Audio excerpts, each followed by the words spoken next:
Hi, everyone. Welcome to Folk Roots Radio. I am Jan Hall. I am so excited about this because I can actually go live on Folk Roots Radio again. It's just a real pleasure. I've been in radio since, way back to the 90s, but most recently since 2005 when I started at CFRU in Guelph, the wonderful CFRU campus community radio station. I started off with a show called Royal City Rag, which was actually a magazine show. We did play quite a bit of music, but we would chat to people about community issues. We did a little bit of local politics, covered environmental issues. Basically, anything was going on. I had loads of fun doing that before I gradually morphed the show into Folk Roots Radio, which I do today. And now I have this wonderful home studio. I do love being able to record my radio here. I have the benefit that I can wander down in my pajamas, sit down at the computer, crank up the board and everything else, and I can get going. And it's great fun. But there is nothing like going live. And now, through the benefits of the internet, I can do that again. So it's great to be here. I hope everybody is staying safe and well. We're obviously still in the midst of COVID times. This is Folk Roots Radio. It's also hopefully going to go out on the Sun Parlor Coffee House Sessions, which is our sister show, sunparlorsessions.com. We're looking to be able to do that. I work with the wonderful Gary Glass, video director for that show. And Gary will be helping me out from time to time here as well. So we've got lots coming up. So anyway, great to have you join us today. I have a wonderful guest coming up. I'm going to be joined by Southern Ontario singer-songwriter Barry James Payne, who is the architect behind Stringbone. Barry actually is based in Stratford. His music is a mixture of Americana and Canadiana, which is basically folk and country with a bit of blues and rock thrown into the mix, and some really fine vocals. He is a great vocalist. He's got a wonderful, passionate style, and he's also one of the most thoughtful musicians out there. It's always interesting to talk to, particularly with issues in relation to the way the industry is going. So I'm definitely looking forward to being able to talk to him about that today. He's also hopefully going to play live for us as well. So we'll be chatting about keeping busy in COVID times and learning a bit more about his music. But before we get there, we're going to play one of his songs. We're going to play I'm Riding Again from his wonderful 2016 album, Love and Highways. This is Barry James Payne and Stringbone, and I'm Riding Again. And you're watching and listening to Folk Roots Radio Live.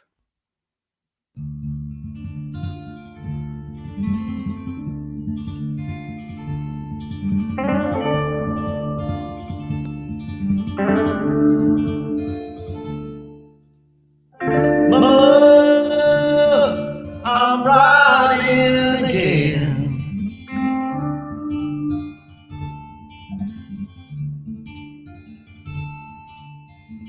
Mama, I'm heading in the wind.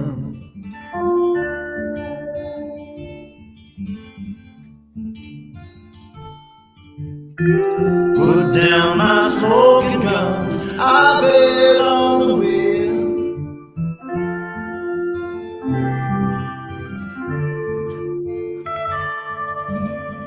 Mama, I won't do it again.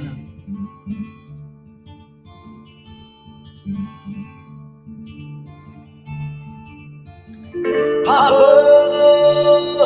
the world's going mad.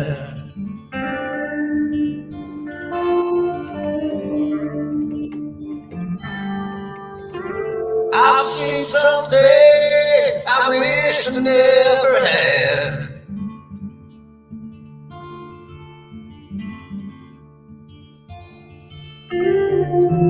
Now I close my eyes, my heart's sinking fast.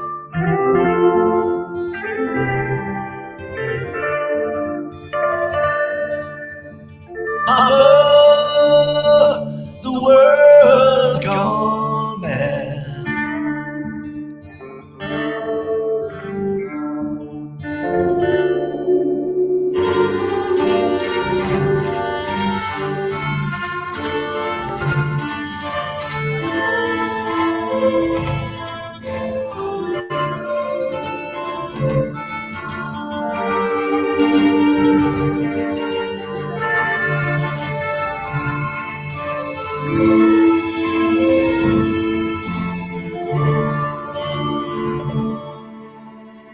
Brother, no, don't let me down.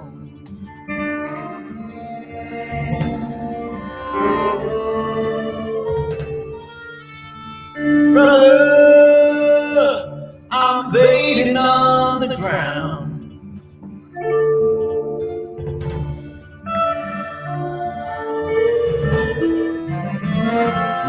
To change your ride, I won't stand around.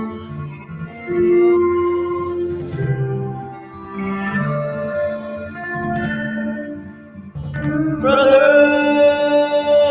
no, don't let me down.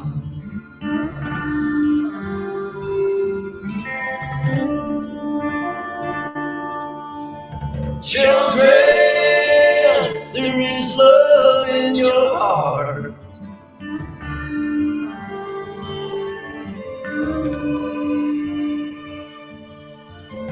Children, don't let them tear you apart.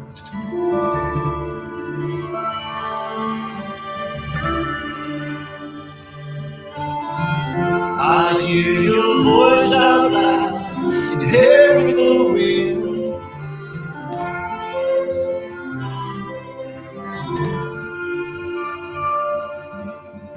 Children, there is love in your heart.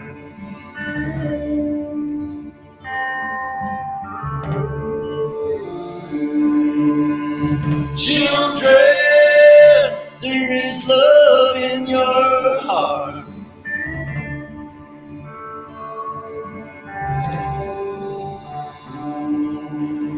Children, there is love in your heart.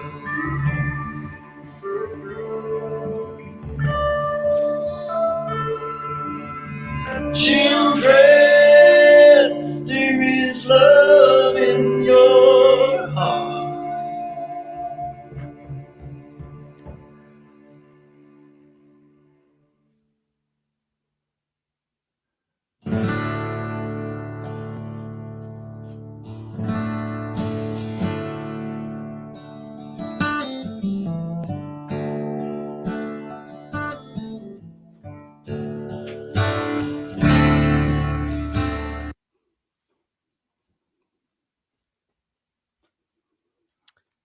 How you doing, Barry? I'm well, Jan. How are you? Not too bad, not too bad. Technology nearly got the better of me there, but it's great fun being here. And Well, here we are. you are actually kind of the first official guest on Folk Roots Radio Live, so it's great Oh, to have you join us. well, thanks for having me. Yeah, Glad to be now, here. I got to say that is one of my favorite songs. I Oh, thank you. absolutely love that, and that is a great video. And I think that was a video you basically, well, you worked on yourself, right? With some help. Well, it was actually conceived and shot by Neil Little, and Neil Little is a wonderful singer-songwriter in Stratford here as well, and we've been kind of collaborating over the last couple of years on shows and stuff like that. And I just suggested, I saw one of his videos and I said, would you like to do a video for me? And he was like, yeah, sure. So we went to this old barn, and it had a lot of artifacts in the barn. And I was surprised that we didn't think to take these sort of B-roll shots of these really unique artifacts. There was an old rocking horse. There was an old set of goalie pads and sticks and skates and boxes, and it was just the coolest thing. And yeah, so I'm surprised we didn't use that stuff. It would have been kind of cool, but yeah.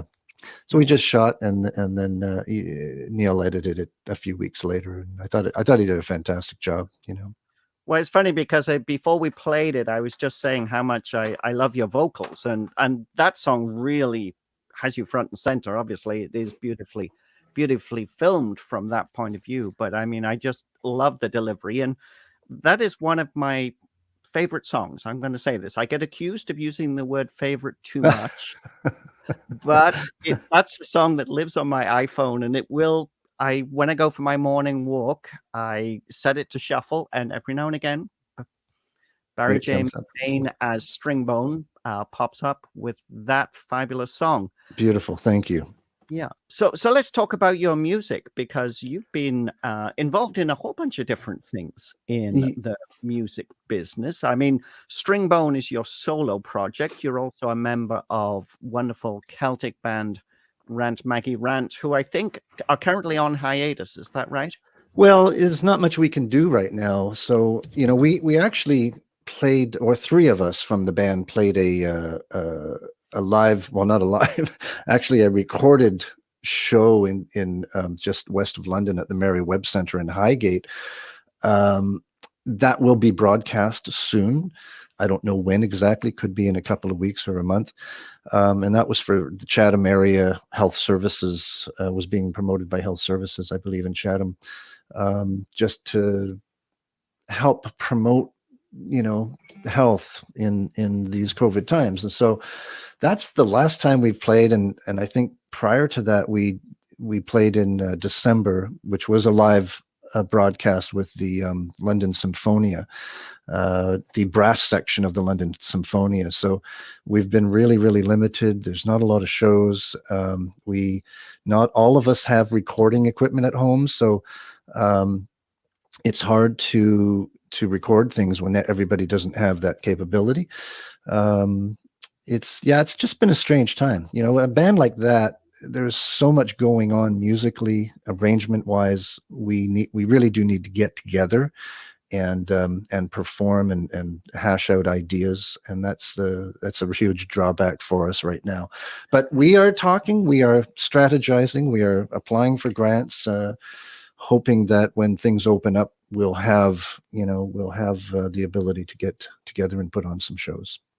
Well, it's interesting you say that, because we're in the midst of the pandemic, and obviously everything's been shut down, but we're still getting lots of great music produced. But I can only imagine what it's going to be like when the pandemic is over, because I've been getting some wonderful COVID songs from people. I mean, the people who've had an album ready to go at the beginning of the pandemic. They Yeah. waited and waited, and eventually decided they wanted to put it out, which they did. Yeah. But It's just there's terrible timing on, Yeah. it's just too bad. But yeah, I feel for all my friends and artists who had full records and tours ready to go, and boom, just got shut down. Well, I think the interesting things, though, is that creative people create, Yeah. and even if they're not actually putting it out now, there's a lot of, I can just imagine there's all these bedrooms all over the world where people are working away on new material, new music that is just going to suddenly get out there after this. It is going to be, from a DJ's point of view, it will be DJ Christmas every day of the week. Yeah. With Yes. lots of great tunes. Yeah. So just tell us a little bit about your life in music, because I think we played I'm Riding Again from Love and Highways, which has a bit of a highway theme to it. I mean, there's a lot of relationship songs on that album. Good Yes. relationships, some that are not quite so good. Yes. But I think in your past, you've traveled across country. I think you were out in Vancouver for a while. Is that right? Yeah, I lived in Vancouver for 17 years, and for the most part, I worked in the music business. I started out as a musician, trying to, play gigs and write songs and record and all that. It was really difficult for me in the early days. I was pretty much broke all the time. I think when I when I left playing music and playing live, was about 1986, 87. And I had been in the music business at that time for about 3 to 4 years. I was the founder of Canada's first songwriters association, called Pacific Songwriters Association. So I ended up doing that for a total of 7 years. I produced 70 seminars. I did 10 a year. I was the publisher and editor, not always editor, but mostly publisher, of a 24-page half-tab magazine called Hook, Line, and Singer. And I think we put out 42 issues over 7 years. And then I left and I became the director of marketing for a small independent record label called Invasion Records. They had to change their name due to Invasion out of New York. And they changed their name to Onslaught. And we had a few bands that we were marketing for the big deal, which we can talk about later. I'm a huge advocate for being an independent musician now. And after that, I was there. I was with them for a year, and I decided to leave them and open up my own business called Bang On Productions, which was primarily a publicity and promotion company. So yeah, I would just do national publicity. I did that for about 5 years. I ended up having a staff of about 4 or 5 people. Right at the same time that I started my company, about 3 months in, let's go back. When I started my company, I got a 1-year contract with the Feldman Agency. And that was a good sort of really good contract for me to kind of take that first year on. And then 3 months into that, I was hired by Cargo Records out of Montreal to represent their catalog in British Columbia. And so during the process of that, I was literally hawking punk rock records to every retail store in Vancouver and eventually all of British Columbia. And that's when I started hiring people who were just growing leaps and bounds. And I ended up going to Toronto with Cargo as one of their senior managers, and then Montreal as their operations manager. And then the company went out of business, and we were left in Montreal. And so I left Montreal and came to Stratford, and that's when I started playing music again. I decided I wanted to leave that side of the business and get back into playing music, and I did. At the same time, I decided that I wanted to get into IT as a business, as a career, and I got hired by Air Canada's reservations systems, which had just been sold to Galileo out of Chicago. And so I ended up being their what was called their manager of distributor operations, and my job was to manage the maintenance of 20,000 computers across Canada in 450 or 2,500 locations or something like that. And so that was a big, heavy job, and I didn't have a lot of time for music, but I would go home on weekends and pick up all the old songs that I used to play and cover songs and stuff. And so leading into a record that I'm going to do of cover songs that's coming up later this year. But I eventually in 2006, I hadn't written a song in 20 years, and I just had this incredible emotional, creative explosion, and I wrote about 50 songs that year, almost all of which are on the first record and half of which are on Love and Highways. There was one month, I think it was the month of November, I of those 50 songs, 25 songs came out in the month of November. And so I ended up contacting this fellow, Shannon Lyon, who's a wonderful singer-songwriter. Great, yeah. And I had done this search on the internet, regarding producing singer-songwriters in Ontario, and his name popped up. And I went into his website and I was looking through all the pages, and I was like on the last page, he had this little line that said, "We'll produce your record," or something like that. Call me. And so I just thought, I listened to his music and I thought, well, it's very similar in a style and sound that I was wanting to, present in as far as production was concerned. So I called him up and we had a nice chat, and then that's how everything sort of kicked off. That was 12, 13 years ago. No, that was 15 years ago. Oh my gosh. Yeah. Well, it's amazing, when I guess anyone of our vintage tends to have history, but it's I've always enjoyed your, listening to you talk about music and some of the things you've been involved in. We're going to dig into that a little bit later, but you are sitting there with a guitar, and I would be remiss if I didn't say, are you going to play it for us? You mentioned this covers album. You had, I think there's a couple of covers on the wonderful Stringbone album, Love and Highways, copy of a cover of Neil Young's Birds, and then also Radiohead's Black Star, which is a wonderful duet you do with Ginger St. James, who I know you do some performing with. Yeah.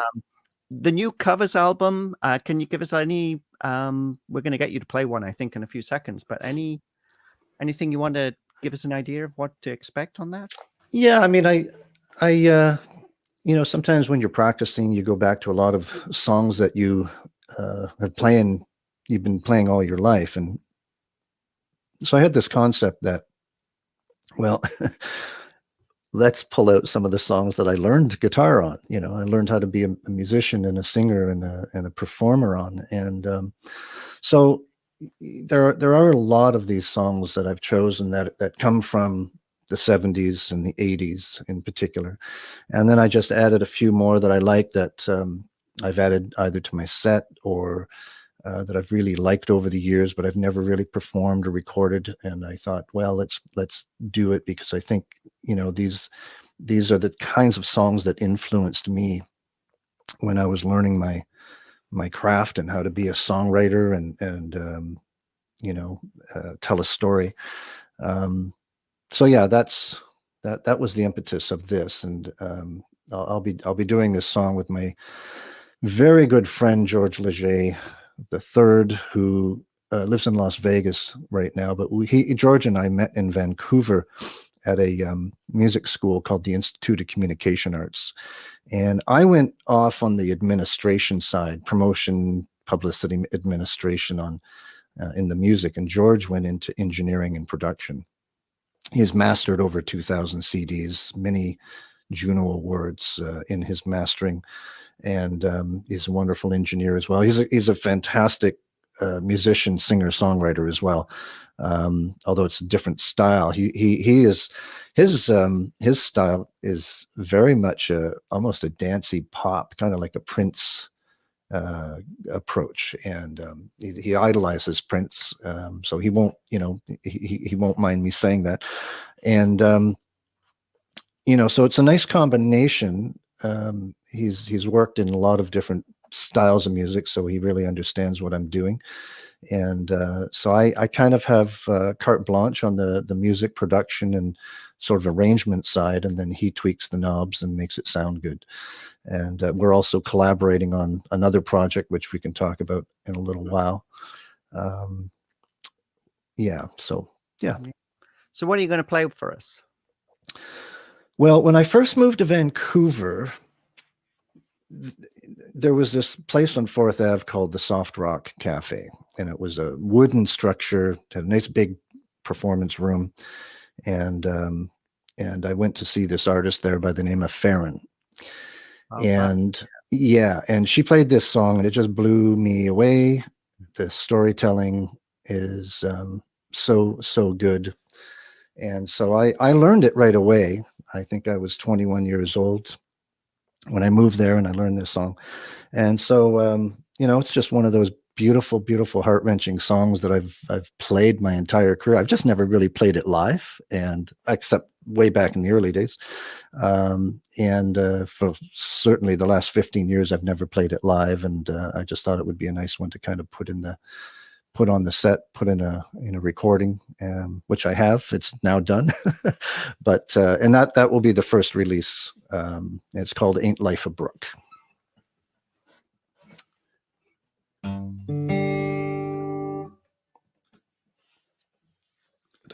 Sorry, I have a hair in my eye, in my face.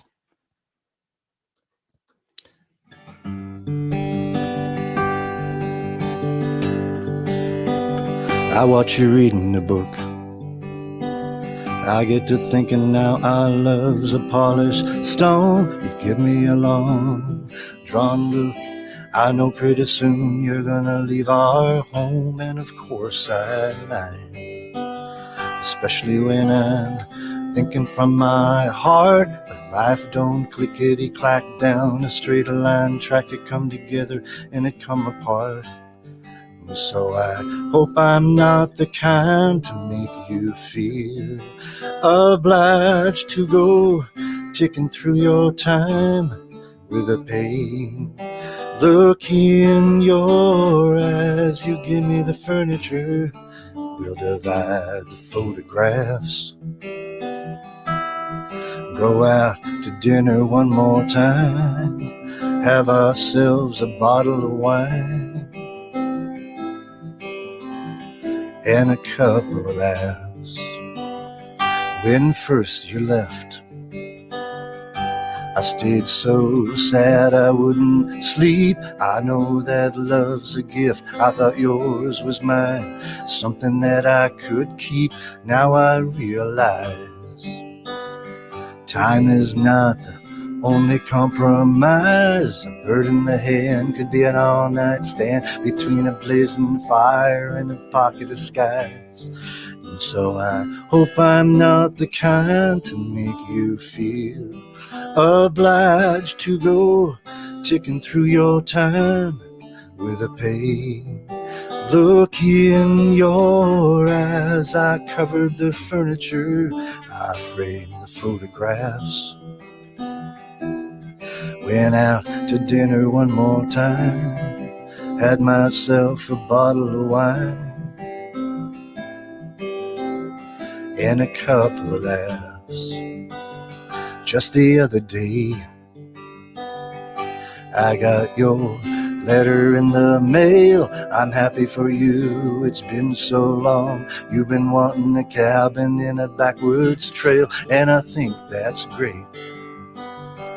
Me, I seem to find myself in school. It's all okay, I just want to say I'm so relieved we didn't do it cruel, but ain't life a broke? 'Cause when you get the feeling like a polished stone, give me a long drawn look. It's kind of a drag to find yourself alone, and sometimes I mind, especially when I'm waiting on your heart. But life don't clickety-clack down a straight line track. It come together and it come apart. 'Cause I know you're not the kind to make me feel obliged to go ticking through my time with a pain. Look in my eyes, I sold the furniture, I put away the photographs. Went out to dinner one more time, had myself a bottle of wine and a couple of laughs. Wasn't it fun?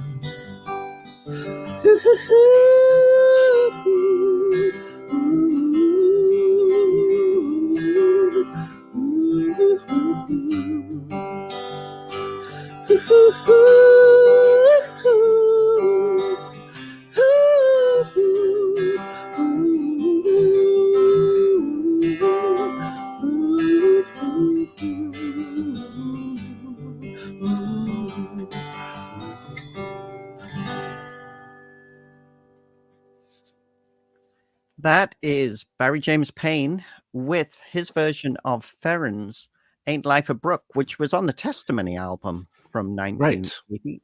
Fabulous album. And I got to say, that is another one of my favorite songs. Oh, And good.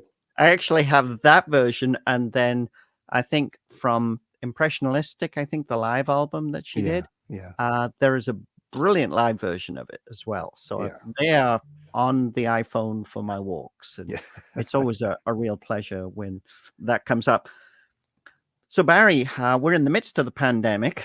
We've talked a little bit about people creating new material. You mentioned you've been working on some songs, but I think you've also been working on a bunch of other projects, haven't you? Keeping yourself busy because you can't really play live? Yeah, it's been an interesting time, and I've actually been on a bit of a roller coaster. Like so many people, I talk to so many people, and it's like, yeah, just emotionally, It's draining. It's sometimes you get up in the morning, you just don't know what to do, especially in the early part. I mean, I think we're all kind of getting used to it now, but the first 3 months were just awful. And, I've been researching a lot about music and the internet. And, of course, I mean, we've all been screaming about how CDs have gone away, and primarily all we have is streaming. We have online.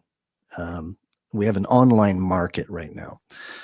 And, we can't blame the fans who pay $10 a month for Spotify and stream all they want.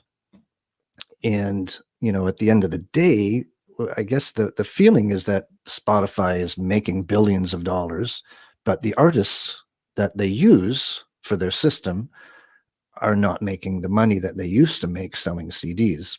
There's a couple of problems that I find, and I know I'm going off on a little bit of a tangent because I want to talk about the business. No, I think that's good. We need to do a little soapboxing. So Yeah. So let me go back to the original question. So what I did was I spent my time researching what the heck is going on online, and how are some musicians making money and others not. And I've come to the realization that it depends on a number of things, like the genre, certain ages, certain regions, and you can do certain things as well in order to generate a revenue, a monthly revenue that you can sustain yourself with. And I actually took some courses from these gurus, and I would say it opened my eyes up to a completely different approach. And even though things still are not fair in the payment side of things, there is a whole new sort of paradigm shift that's happened. And I hate that term, but it really has been a huge shift. I think there's a lot of younger artists out there who get the internet. They know every nuance of it. They know how to learn new applications, and they know how to get in and sort of get the job done. The older folks like me and many of my peers just find it to be a really odd animal. It's just like, what? I want to get in front of a camera? I don't even like cameras. It's like you really have to put yourself out there. But there is this approach that actually works, and it is a long-term process, but it is building content, building a library.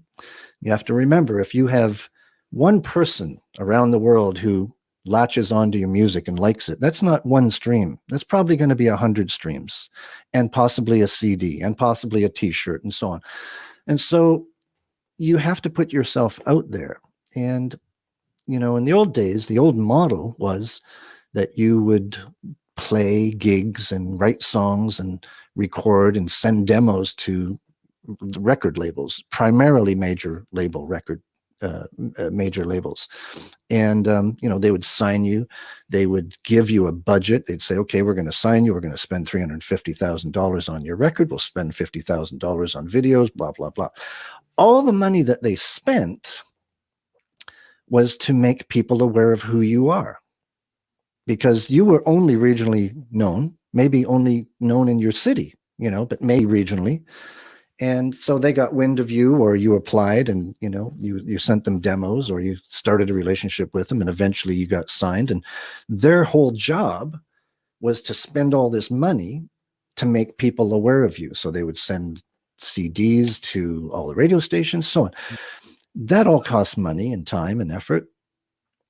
And today we have the ability as individual musicians to do exactly the same thing at a far lesser cost, and pinpoint the type of person that we want to put ourselves in front of. And it is a little pervasive. Some people don't like it. I think the younger generation kind of like it because they discover music all the time. If you're into music, you're discovering new stuff all the time. And so this approach to marketing online is probably better than any other type of marketing that musicians have ever had at their fingertips. And we never really had it before. When the 80s came around, we had indie labels and indie bands, and everybody was promoting more of a live thing. And then when the indie distributors started, really cropping up in the 90s, there was just more ability to get indie music into retail stores, which is what I did for 8 years. And then the height of that was literally the year 2000, when they had the highest number of CD sales worldwide. And then when the streaming services started to come in, it just started to dwindle. And so we're at this place now where regional artists who maybe could sell 50 or 100 CDs a month playing local live gigs or whatever can't sell any CDs. And the streaming that comes in its place, you get paid such a minuscule amount that it's unsustainable. So as an example, this past week, since I've been doing this research and doing this kind of a strategy, my Spotify page, when I started this process, I had 4,500 streams over 10 years. Okay. And then I started this process. Well, this past week I hit 100,000 streams, which is pretty significant, and it only goes up from there. So the more content you put out, your library grows, and that one person on the other side of the world who likes your one song will now listen to all your songs to find another one just like it. And so it's exponential growth in a way. And it's also this, what's called this long tail approach. So the longer you continue to create content and put yourself out there, the more fans you gain over the years. And the average is around 2 to 4 years where you're actually now sustaining yourself with a career, in Spotify. And then when you're doing that, you've got all this spillover effect. And the spillover effect I can talk to you about in a little while. That's this other sort of announcement that we have coming up. But it's changed my life in a way, in good ways. Now, I'm not making a ton of money right now, but other things are manifesting that will eventually allow me to make more money and have more of a sustainable career.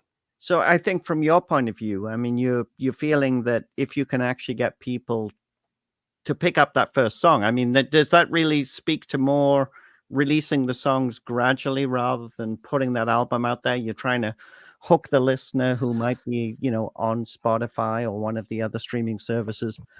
Because if they, as you say, they start to like one or two songs. I mean, just like the way I gravitate to, a couple of songs you've heard from you today. Yeah. They will start to explore, but, I've seen more and more people doing this, releasing several singles before you ever see anything like an album. Some people, releasing an album in thirds, 4 songs, then 4 songs, then 4 songs. Exactly. That's called it's called a waterfall approach, right? Yeah. The thing is, the reason this is done is because Spotify allows you to pitch once. So if you put out a full-length record, you only get one pitch to Spotify for them to add you or one song to their editorial playlists. Now, you cannot pitch older material. You can only pitch new material. So how many people get on a Spotify playlist? It's very rare because it's managed. I think there's a lot of bias towards the major labels who own a piece of Spotify, and their deal is that they get X number of dollars out of the Spotify coffers. To me, it's a very, very unfair deal. And I'll explain what I think Spotify should be doing. And there was a rally a little while ago I just read about that has the same concept. But where was I going with this? What was the question again? Sorry. Well, you were talking about, there's the way that, the major labels are, I think, gaming Spotify. I also think that I really wonder if payola is not starting to become a problem again. Oh, it's rampant, but Yeah. it's not defined as payola because there's no DJs involved. It's Yeah. so yeah. What I was going to say was that the reason why you do singles is that you can pitch every single song to Spotify to hopefully get on a editorial playlist, or at least the very least you're getting in front of them every time you release a song. So when you do that, you release 3 or 4 songs as singles, and then on the third or fourth song or the fifth song, you release it as a record. And there's a behind the scenes, technically you have to do certain things in order to make that happen. And then you release 3 more singles, and then the fourth single or the third single, you add it to that record. And each time you put out a song, you're pitching to Spotify, and you're presenting yourself again to the public, online, to radio stations, to YouTube, to wherever. The other thing about online is every application, every platform has their own audience. So YouTube has its own audience, and that's where people go to listen to music. It's the YouTube audience or community. They're all communities. Instagram is a similar thing. Facebook is a similar thing. They all have different demographics as well. Twitch is big, and it's very specific, and it has a very tight-knit community of support. And there are others, I don't know them all, but those are the main ones that I can think of right now. And so, the question is, do you do them all? If you were trying to do them all, it's a ton of work. So it's almost like you have to gravitate to one you feel most comfortable with, and just that's your community. You might be able to do 2 or 3. I mean, some people do a lot, but I haven't really gotten into any of them in a big way in terms of live performance, and it's something that I'm still thinking about. Is it something that I really want to do? But you never know. I don't know. Something might happen that I might say, yeah, let's do this. There's certainly a conversation that we could, talk for a long time about. But I feel like Absolutely. we should maybe get you to play live again, and then I want to talk a little bit about this sync deal that you have been working on. So Yeah. Okay. why don't we get one other live song in, and then we'll get back to chatting about some of the things you've been doing. Yeah. So this song is the most streamed song on my catalog, and there is a video as well.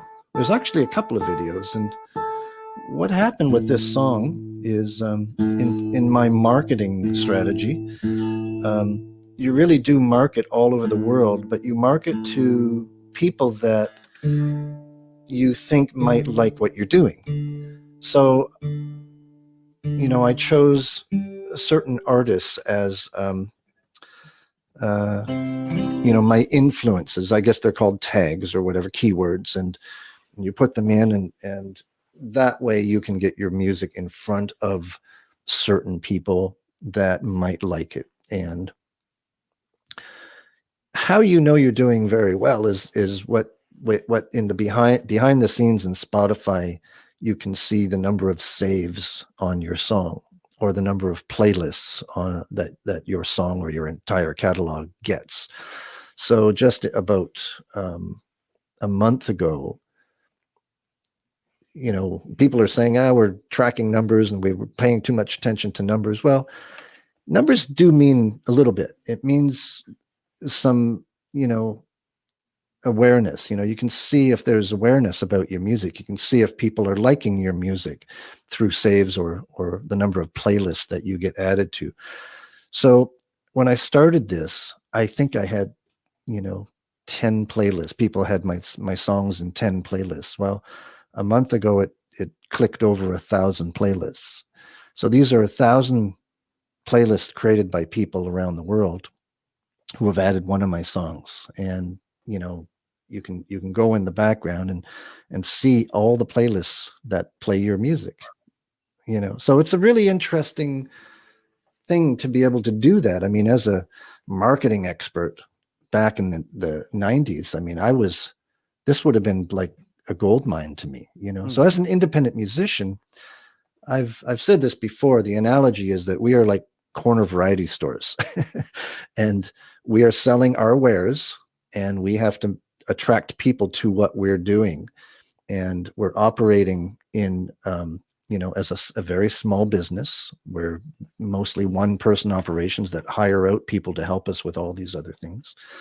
But you have to market to people to draw attention to what you're doing, who you are, your personality, your image, you know, all of those things. And it's a wide open playing field right now. And it allows people to create a career, the career that they want, not being dictated by anybody else except what they want to do. And, you know, so that's the beauty of it. The sad part is that we've wiped out the regional musician being able to sustain themselves, and it's really only national and up now. The regional musicians, because there's no live, can't sell CDs. And, you know, even when we were playing live, we would still sell a few CDs here and there. It wasn't nearly as much. But anyways, I'm going on a ramp. Well, sometimes you need to do that. Yeah. So anyways, this is off my last record, and this is the most streamed song on my Spotify page, which I'm very grateful for everybody around the world playing this song. I was going to say there's a video, and it became really popular in Brazil, and I had people contacting me saying, what do the words mean? And I would have to go into Google Translate and find out what they were asking me, and it was always, you know, what do the lyrics mean? So I created a lyric video in Portuguese just for the Brazilian market. Anyways, this is called Where Do You Go?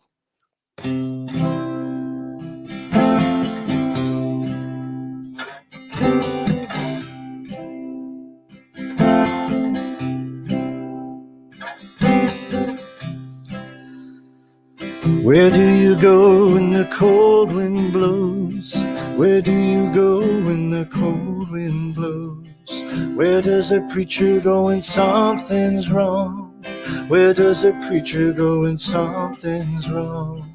Where do you go when you're going upriver against the stream? Well, I don't know. Where do you go when nobody wants you? Where do you go, baby? I don't know.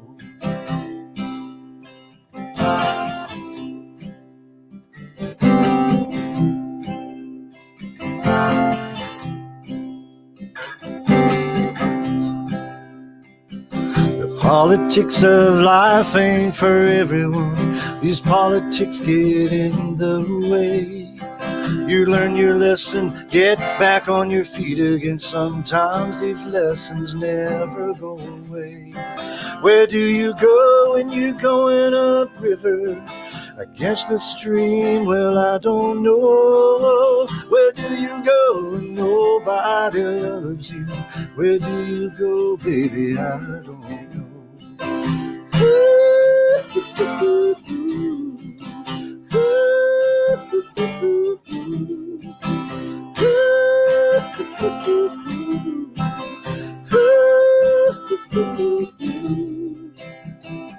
The revolution coming down the river, seeing red, but it's not in vain.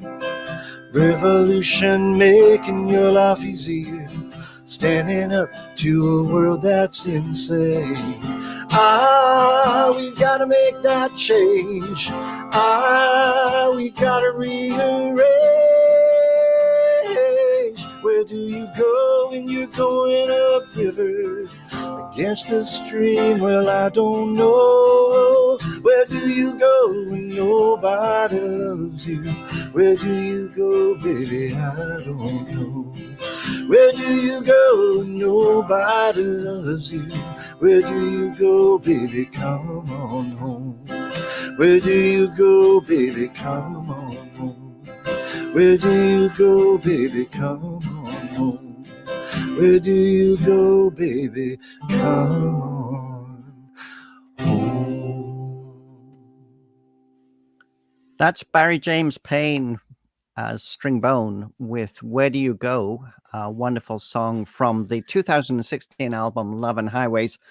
And on the album, and also in the video that Barry mentioned just before he sang that song, um, he sings with Ginger St. James, who you do, I think, was it in Payne or Payne and St. James? Sorry, I just lost you there, Jan, for a second. We've never really had a duo, but we've collaborated and we've played a bunch of shows together, and usually we'll sing a song or two together.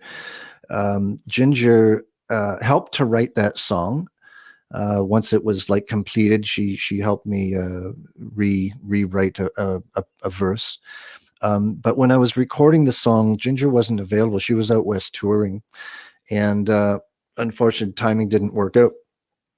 So it just happened that Sarah Jane Scouten, who I just had met at the Kingsville Folk Music Festival, a few months earlier, was around and in town, and I asked her. I thought she would be a really, really perfect voice for this song, and she agreed.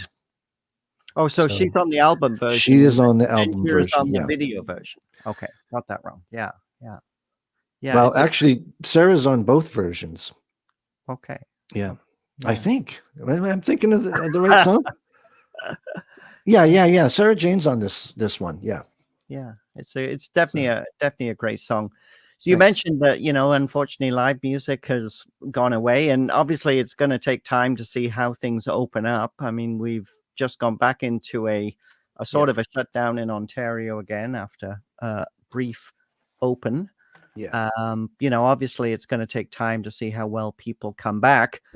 I guess the good news is that the online world has certainly exploded. And, when you were talking about Spotify and all of the other streaming services, I think that they have probably will come more into their own as we move forward. I'm hopeful that one day people will get excited about CDs as they do about vinyl, but we'll have to see if that's ever going to happen. But yeah, it would be nice, but with the younger generation, the way they've adapted and grown up with the technology, I'd be very surprised if the hard copy music platform comes back, whether it's vinyl or cassette or anything, CD. I think you're always going to have your niche, markets for them, but I think the streaming is here to stay. And for the long term, what they do need to do is they need to governments, I hate to say this, but governments need to get involved and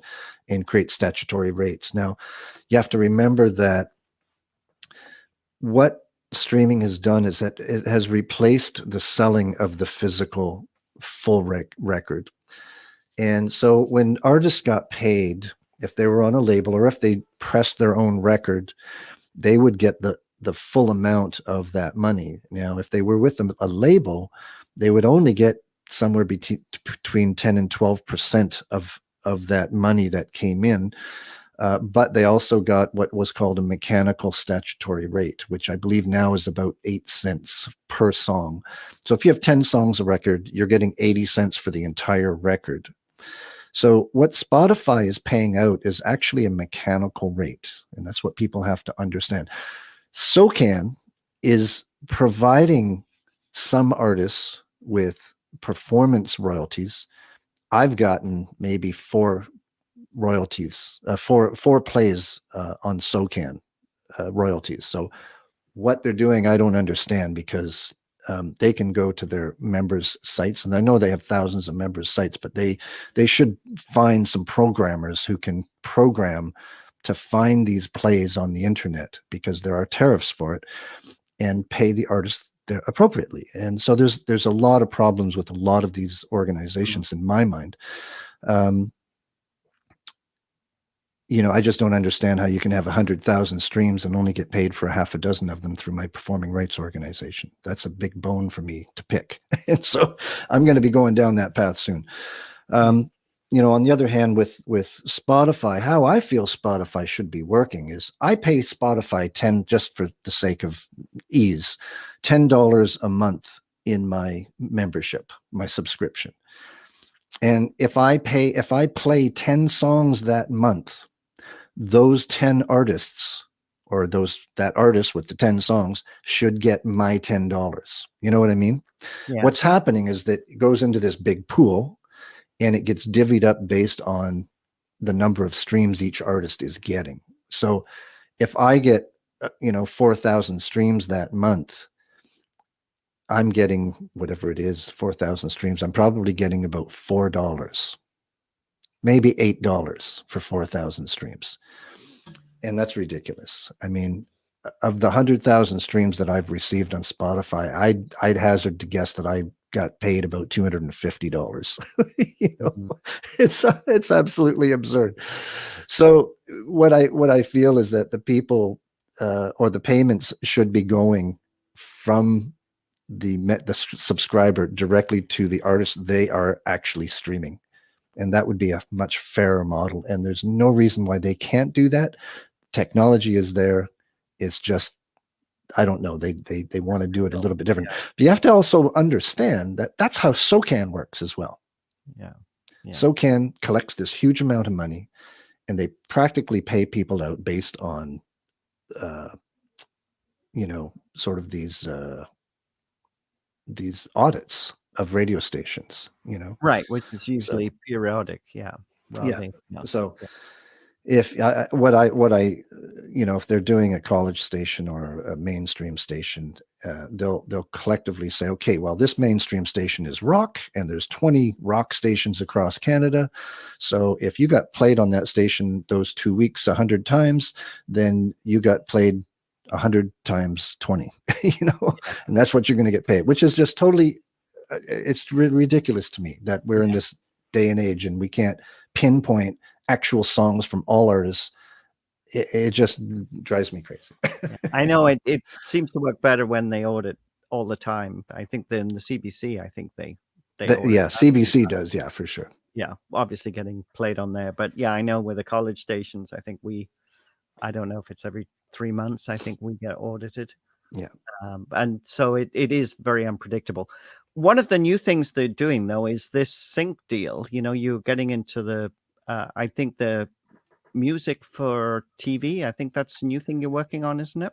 Yes, and it's something that, again, while being locked down, I just started to research, other areas where my music can have an effect. And I've always felt that my songs have these lots of imagery and stories, and so I took this course with a fella by the name of Vo Williams. Now, Vo Williams is a rapper, and he plays this type of rap called epic rap, and it's kind of something that I would say he pretty much even created on his own, but it was like orchestral music with rap, and it was written specifically for movies, or cop shows or whatever. And he's had, in the last 10 years since he got into sync, he's had over 1,000 placements. So he knows what he's talking about. So Vo, I took this course. I learned all about sync, and it's just such an incredibly different world from what I'm used to performing live, writing songs in my studio, recording, going out, performing live, writing songs in my studio. It's completely different. You can just stay at home, write songs, pitch them, and if you get a placement, you're making money. You're making more money than you probably ever made playing live, as an individual. And so with George, my friend in Las Vegas, we've partnered on this project called BAG, B.A.G., which stands for Barry and George. But don't tell anybody that. And so we've decided to let's give this a shot. And I put what's called a playlist together, and I sent it to Vo. Now, Vo went out on a call. He decided that he was going to, I guess he's had this in his mind for a while, but he decided he was going to start an agency that was very artist friendly. Um, and he's got a lot of connections. And so George and I put this playlist together. One of the songs on the playlist was I'm Writing Again. And then I chose two songs off of my first record, which just had always, for me, always felt like it had this really great, intense, emotional vibe to them. And then I selected two songs from George, which George is very instrumental in his approach to some of the stuff he does, and very dancey in some of his other stuff. So we really gave them five really great songs that a really good variety, I guess I want to say. And so Vo got 650 submissions, and we were one of the artists that were chosen, or the teams that was chosen to join his founding roster. So we're really looking forward to getting this launched, and just pitching music and writing music specifically for television. It's a completely different approach, and it's something that's just really spurred me on to do more writing. Watching this episode of I never watch TV. I just don't. I watch, the odd documentary, but I've latched on to a few different series to watch them and kind of get a feel for how the music is playing, get a vibe for the kinds of plot lines that are going on. And then you just create your own plot line in your head that might happen in season 7, and then write for that. And it's been a really great approach to writing. I've never done that before. So it was a really great way to kind of stoke the creative juices, as it were. Yeah. So you write for shows you have in mind that fit with what you do. I think Lucifer, which I've not actually seen, but I've heard people say it's a good show. But I think that was one that you felt that might fit the type of vibe that your music creates. Yeah, well, how it came about was, again, in my research, I watched a lot of interviews with a lot of different people, specifically music supervisors, on YouTube. And there was this one person who I latched onto, and that's one of the shows that she does the music supervising for. And so I went and I watched the show, and I'm like, this is a great show. It's a fun show. It's real. It takes this concept that Lucifer is in hell. He gets tired of hell, and he goes up to Los Angeles for a vacation. It's about all the people he made. It's just to me, I find it to be a very funny show. Lots of tongue-in-cheek stuff. It's, to me, it's almost like Seinfeld in a way, that type of thing. Not that slapsticky, but it's some good writing. I mean, every episode I'm laughing out loud 3 or 4 times because of what is said. And it's a little bit of some fight scenes and things like that. So it's not really up my alley per se, but with the whole concept of writing for it, I've latched onto it a little bit. It's enjoyable, No, that's great. Well, I'm look forward to seeing what comes of this. We can't play the 2 songs you shared with me before we set up for this, but I was really impressed with both those. So I'm certainly looking forward to when they get released. And I mean, even though they're going for sync, they'll eventually be available. Will they eventually be released themselves? Well, the one song, Waiting for My Dying Day, definitely will be a Stringbone release. And the other song, In a Dream, Here We Go, is that's a BAG, that'll be a BAG release at some point. And I think our strategy is that we're going to wait to see what happens in the sync world. Yeah. And then we'll plan our attack as far as how to release it as a BAG release, so that's kind of what we're looking at right now. They're both great songs, so I definitely look forward to being able to play them on the radio. Yeah. It's been great to chat with you today. I know we could continue for a lot longer. If people want to learn more about Barry James Payne, go to stringbone.ca. That is the best way to follow him. And obviously, he mentioned about You can find them on streaming services like Spotify as well. And I do want to put a special shout out to the people in Brazil and Turkey, because I think they're your two major markets on They are, Spotify. yeah, Is yeah. that right? Yeah, well, it's interesting. Yeah, I mean that's in terms of the organic growth, those two have been the largest. And for some reason, about a month ago, I was placed on this playlist called Escape, and it's huge in the Philippines and Malaysia. So those cities have like just popped right up, and but I'm not sure if they're long lasting fans. Brazil definitely, Turkey definitely. I get engagement, like messages from people in Brazil and people in Turkey, and I have to use Google Translate to have conversations back and forth. Yeah. So it's this would never have happened to me a year and a half ago. So it's really encouraging. It's really encouraging. There's the thing about Brazil is what I learned from the engagement is that a lot of the fans there are living on farms, or they're living in rural areas, and so they're into country music. They're into roots and folk Yeah. and country. So it was really surprising to me. Oh, that's great. It's been great to have you join us today. We're going to finish with a Willie P. Bennett cover, which is live at the Revival House, which is this wonderful venue in Stratford. And I gather, we were just talking before we came to air, that you were saying that there may be another album of, is it an album of covers from Revival House? Is it a Willie P. Well, Bennett? it's going to be a combination of originals and covers.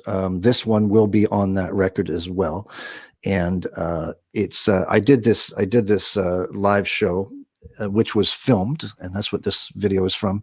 And so I'm going through all of the songs now. There's a multi-track recording, so I'm just going through and kind of doing the first mix, and then I'll send it to George to do the final mix and master. But there should be at least 8 songs on it, possibly more. So That's great. yeah. This Oh, is Barry James Payne and Stringbone with a thank you live. so much, Jan. It's been an absolute pleasure, Barry. This is Barry James Payne and Stringbone with a live cover of Willie P. Bennett's Come On Train. You've been listening to a live Folk Roots Radio, been going out on Facebook and YouTube. Check us out at folkrootsradio.com. Lots of other great stuff coming. And we'd love to hear from you. You can find us on social media, on Facebook and Twitter as well. Take care, everybody, and enjoy the rest of your day.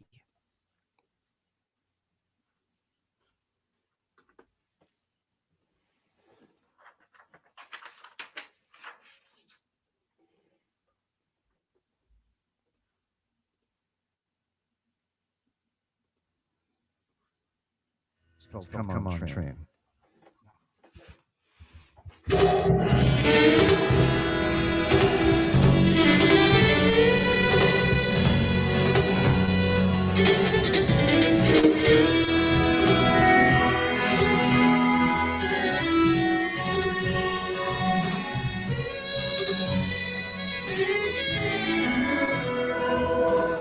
Turn my back on no man's gun, likewise with anyone. It's not so dangerous, it's not a smart thing to do. But if I had my choice, I'd take away his voice. Tell him I might be a clown, but I sure ain't no fool. Everyone seems to be waiting for some deep thought or emotion. Someone that gets the devotion of what they do. But they don't understand that when you find that man, he'll be doing it for himself, he ain't doing it for you. So come on, train. Can't you see I'm waiting here? Come on, train. Come on, train. Can't you see I'm waiting here? Come on, train. 3 is 1 too many, and 1 is 1 too few. 2 just makes me lonely, and I can't get on with you. Man sent by a highway, as lonesome as can be. man stands by a boxcar that's a lot like me. Come on, Trey. Can't you see I'm waiting here? Come on, Trey. Come on, Trey. Can't you see I'm waiting here? Come on.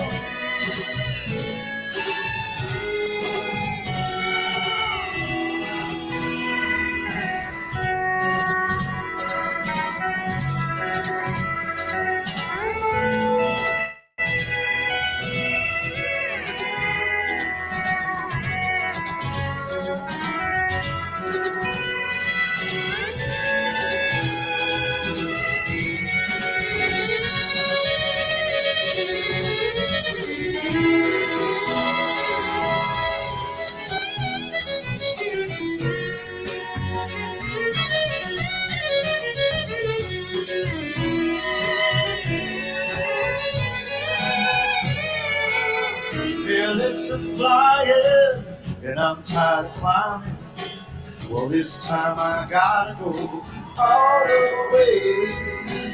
And if I don't make it, can't say that I faked it, or that it didn't matter what I'd say. So come on, Trey. Can't you see I'm waiting here? Come on, Trey.